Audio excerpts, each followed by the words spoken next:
اے انسان تیرے اوپر وہ گھڑی بھی آنے والی ہے، وہ وقت بھی آنے والا ہے جب سانس اس ہنسلی میں اٹک جائے گا، جب سینے سے بھی سانس اوپر چلی گئی، اب ڈاکٹر بھی لا علاج قرار دے رہے ہیں کہ اب علاج نہیں رہا ہے، جان بس اب نکلنا چاہ رہی ہے۔ اب گھر والے روتے ہیں، کہتے ہیں کوئی جھاڑ پھونک والا لاؤ، کوئی دم والا لاؤ، شاید وہ کوئی دم کرے تو اس کی جان میں جان آ جائے۔ ڈاکٹروں نے تو لا علاج قرار دے دیا۔ اللہ فرماتا ہے یہ تو جھاڑ پھونک والے کو ڈھونڈ رہے ہیں، لیکن جس کی سانس یہاں اٹکی ہے وہ سمجھ گیا ہے اب موت آ گئی ہے، اس کو یقین ہو گیا ہے کہ اب موت کے لمحے آ گئے ہیں، اب میں بچ نہیں پاؤں گا، اب آنکھیں تاڑے لگی ہوئی ہیں۔ اللہ وہ منظر بیان کرتا ہے، صاحب یہ وقت آنے والا ہے جب دونوں انگوٹھے باندھ دیے جائیں گے، جب ناک میں روئی ٹھونس دی جائے گی، جب چٹے لباس میں کفن دیا جائے گا، جب غسال کے سامنے بے بس پڑے ہوں گے۔ یہ محل، یہ کوٹھیاں، یہ بنگلے جس کو سویر شام لگ کے حلال حرام کی تمیز کیے بغیر بنایا تھا، غوث اعظم رضی اللہ تعالیٰ عنہ بولے مکان بنا رہا ہے، بسیں گے اور حساب تو جا کے دے گا، اور یہ تو ایک رات بھی تجھے اس گھر کے اندر نہیں رکھیں گے کہ چلو ایک رات مہمان رکھ لیں۔ کہتے ہیں نہیں نہیں، مہمانوں نے بھی جانا ہے تو جلدی کرو، اس کو سپرد کراؤ،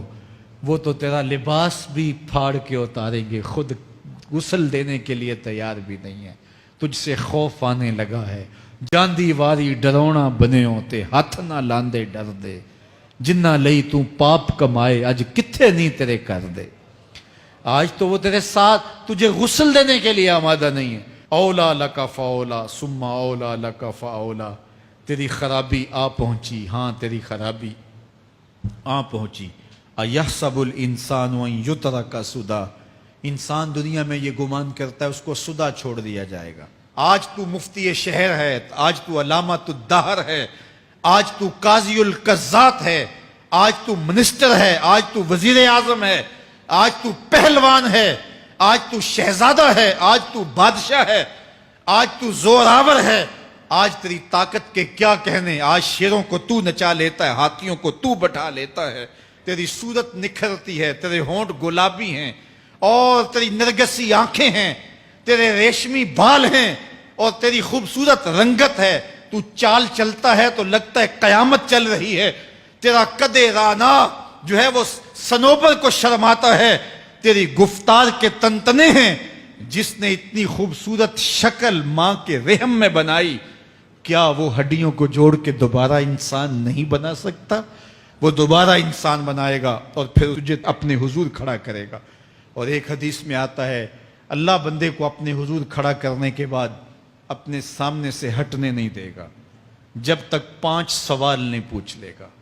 ان عمرہ ہی فیما افنا ہو، اس کی عمر کے بارے میں پوچھے گا کہاں ضائع کی، اس کی جوانی کے بارے میں پوچھا جائے گا جوانی کہاں گزار کے آیا ہے، مجنوں تو نہیں بنا رہا، خواہشات کا اسیر تو نہیں ہو گیا، دیوانوں کی طرح زندگی تو نہیں گزار کے آ گیا، تیری جوانی کسی چوک میں تو نہیں گزری، تیری جوانی آوارگی میں تو نہیں گزری، ساری ساری رات سوشل میڈیا کے اوپر گندگی اور غلاظتیں تو نہیں دیکھتا رہا، تیری جوانی گزری کہاں ہے؟ اگر کوئی جواب نہ ہوا تو پھر کیا جواب دے گا؟ اور وہ کتنا خوش نصیب ہوگا جو کہے گا مالک میری جوانی سجدوں میں گزری، میری جوانی قیام میں گزری، میری جوانی رکوع میں گزری۔ جوانوں اپنی زندگی کو مالک کی دہلیز پہ لے آؤ، جوانی وہی ہے جو مالک کی چوکھٹ پہ گزرے۔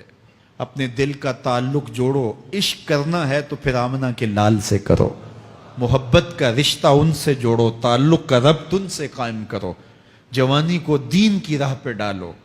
اللہ اکبر، سنو میرے حضور کا فرمان، آنا حبیب اللہ، میں اللہ کا حبیب ہوں۔ پھر فرمایا الشاب التائب حبیب اللہ، جو جوان جوانی میں توبہ کرے وہ بھی اللہ کا حبیب ہے۔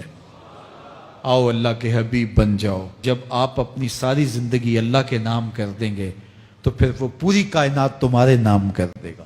کی محمد سے وفا تو نے تو ہم تیرے ہیں، یہ جہاں چیز ہے کیا لوح و قلم تیرے ہیں۔